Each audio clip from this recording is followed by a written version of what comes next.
ایک صاحب نے سوال پوچھا ہے کہ بڑے جانور میں 7 لوگوں نے حصہ لیا.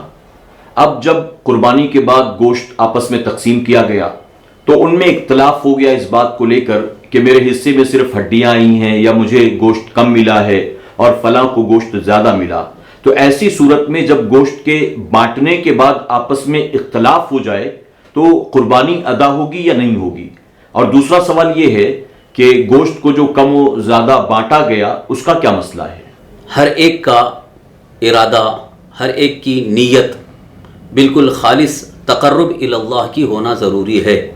تقرب اللہ یعنی خالص اللہ تعالیٰ کی رضا حاصل کرنا، اللہ تعالیٰ کے حکم پر عمل کرنا اور اللہ تبارک تعالیٰ کی بارگاہ سے ثواب حاصل کرنا. یہی خالص نیت ہونی چاہیے.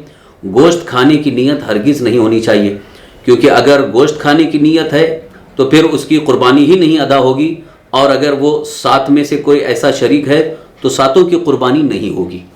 جب قربانی کا جانور ذبح ہوا اور 7 حصے جب الگ کیے گئے تو سب سے پہلے بہتر تو یہی ہے، بلکہ حکم شرع یہی ہے کہ وزن کر کے 7 حصے برابر برابر کیے جائیں.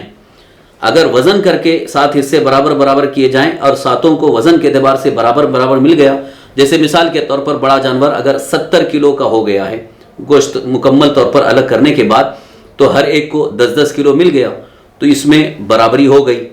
رہا یہ سوال کہ اگر کسی کو کچھ ہڈیاں مل گئیں، کسی کو گوشت مل گیا، تو اس پر تو صبر کر لینا چاہیے، کیونکہ جب تقسیم کریں گے تو ظاہر سی بات ہے کہ وزن کے اعتبار سے اگر تولا جا رہا ہے تو کبھی ہو سکتا ہو کسی کو کچھ ہڈیاں زیادہ ملے، کسی کو گوشت زیادہ ملے، تو اس میں یہ نیت نہیں ہونی چاہیے کہ مجھے ہڈیاں زیادہ ملی گوشت نہیں ملا، تو یہ گوشت کھانے کی نیت ظاہر ہو رہی ہے. لہٰذا ہرگز ایسی نیت نہ رکھیں، ورنہ قربانی ہی ادا نہیں ہوگی. واللہ تعالی علم.